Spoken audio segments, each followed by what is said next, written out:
வணக்கம் மக்களே.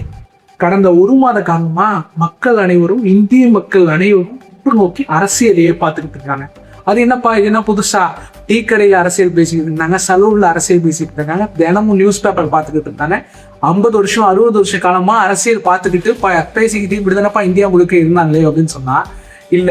ஒரு சராசரியா இந்தியாவோட 20 கோடி பேர் அளவுக்கு நியூஸ் பார்த்துக்கிட்டு இருப்பாங்க அப்படின்னு சொல்லிக்கிட்டு இருந்த நேரத்துல 65 கோடி பேர், சராசரியா 45% பேர் வந்து இந்திய மக்கள் பொலிட்டிசைஸ் மாறிட்டு வராங்க. எல்லா மாநிலத்திலையும் சேர்த்து சொல்றேன். தமிழகத்துல நீங்க வந்து ஒரு விஜய் அவர்களுடைய ஆட்சி அமைஞ்சதுக்கு அப்புறம் மக்கள் அனைவரும், இளைஞர்கள் அனைவரும், குழந்தைகள் அனைவரும் உற்று நோக்குறாங்க அரசியலை. எந்த மினிஸ்டர் என்ன பேசுறாங்க, மீன்ஸா நிறைய வந்துகிட்டு இருக்கு, ட்ரோல் நிறைய பண்ணிக்கிட்டு இருக்காங்க அப்படின்னு நீங்க நினைக்க கூடாது. காக்ரோச் ஜனதா பார்ட்டி அப்படின்னு சொல்லிட்டு வெறும் மீன்ஸ் ட்ரோலா இருந்துகிட்டு இருந்த ஒரு குழு, இளைஞர்கள் குழு, ஒரு பார்ட்டி ஆரம்பிச்சு ஒரு பெரிய போராட்டத்தை இந்திய எஜுகேஷன் மினிஸ்டருக்கு எதிராக கொண்டு வந்து நடத்தி ரொம்ப வெற்றிகரமா நடத்தி காட்டிட்டாங்க. என்ன நடந்துச்சு இந்த ஒரு மாத காலத்துல? என்ன நடந்துச்சுன்னு பாத்தீங்கன்னா, சிபிஎஸ்இ தேர்வுல ஒரு 17 வயது மாணவன், ஒரு 3 மாணவர்கள் சேர்த்து சிபிஎஸ்இ தேர்வுல நடந்த முறைகேடுகளை வெளிக்கொண்டு வந்திருக்காங்க. மாணவர்கள் எல்லாருமே போராட்டங்கள் செஞ்சுட்டு இருக்காங்க இந்த சிபிஎஸ்இ தேர்வுக்கு எதிராக. மு.க. ஸ்டாலின் அவர்கள், இந்திய அளவுல ஒரு பெரிய அரசியல் தலைவரா பார்த்துக்கிட்டு இருந்த மு.க. ஸ்டாலின் அவர்கள் தோத்து போனாரு. பெரியவர்கள் எல்லாருக்கும் பெரிய ஷாக். அவர் தோத்துட்டாரு. அவர் மட்டும் தோக்கல, மம்தா பானர்ஜி அவர்கள் தோத்து போனாங்க, பினராயி விஜய் அவர்கள் தோத்து போனாங்க. இந்த மாதிரி முக்கிய தலைவர்கள் நிறைய பேர் அரசியல தோல்வி விட்டுட்டு இருந்தாங்க. இளைஞர்கள் எல்லாரும் வெற்றி பெற்று இருந்தாங்க. அப்ப இளைஞர்கள் நோக்கி திரும்புதா, இந்திய ஒரு நல்ல பாதையில செல்லுதா அப்படின்னு எல்லாரும் பார்க்க ஆரம்பிச்சாங்கன்னா, முறைகேடுகளா அதே மாதிரிதான் ஒரு இடத்துலயும் சிபிஎஸ்இ தேர்வுல முறைகேடு, நீட் தேர்வுல முறைகேடு, எலக்ட்ரிசிட்டியில முறைகேடு, தமிழகத்திலையும் புதுச்சேரியிலையும் நேற்று புதுச்சேரியில 3 மணி நேரம் மின்சார கட்டு. ஆனா வந்து இதுக்கு வந்து காரணம் இருந்துச்சு. வில்லியனூர்ல ஒரு எலக்ட்ரிசிட்டி இதுல வந்து பாதிப்பு ஏற்பட்டுருச்சு. அதனால சுழற்சி முறையிலே இங்கே வந்து மின்சாரம் எல்லாருக்கும் விரைவா கொடுத்தாங்க அரசாங்கம். ஆனாலும் எல்லா இடங்களையும் முறைகேடு நடக்குது. இதுக்கெல்லாம் பழைய அரசியல்வாதிகள்லாம் காரணம் அப்படின்னு சொல்லிக்கிட்டே இருக்கிறப்பதான் நிறைய இளைஞர்கள் இப்பொழுது அரசியலை நோக்கி, அரசியலை உற்று நோக்கிறதுக்கு தயாராயிருக்காங்க. ஆனா எப்படி பாக்குறாங்க?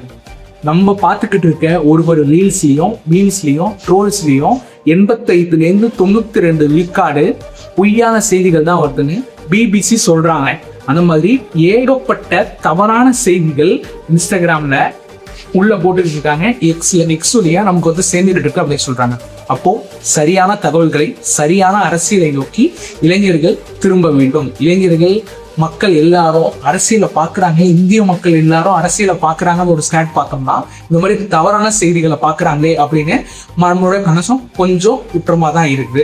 அண்ணாமலை அவர்கள் புதிய பார்ட்டியை லான்ச் பண்ண போறாரு, ஒரு இயக்கத்தை தொடங்கி இருக்கிறாரு.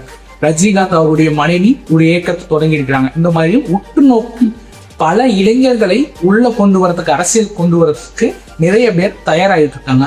ஆனா இளைஞர்கள் சரியான வழியில, சரியான நபர்கள் தொடரணும் அப்படிங்கிறதுக்காக தான் நாங்க சாதுபர் தான் இப்போ முயற்சி செய்கிறோம்.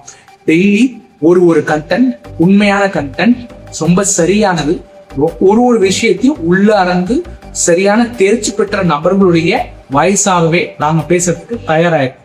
நாங்க இன்னைக்கு சொல்ல விரும்புறது என்னன்னா, அரசியல் பிழைத்தோருக்கு அறம் கூற்றாகும்.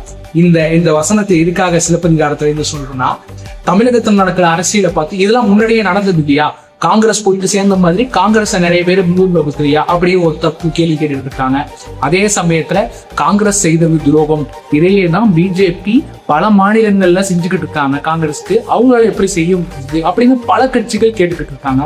இந்தியா கூட்டணி நேற்று பிரேக் ஆயிடுச்சு. இதுக்கப்புறம் இந்தியா கூட்டணி ஒண்ணு கூடாது.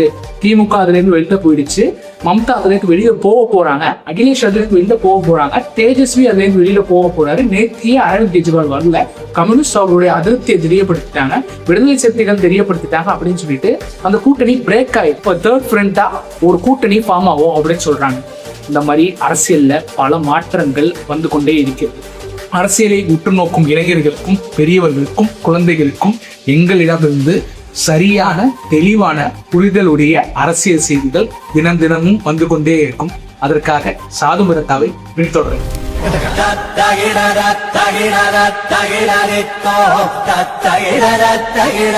தகிடரித்தோ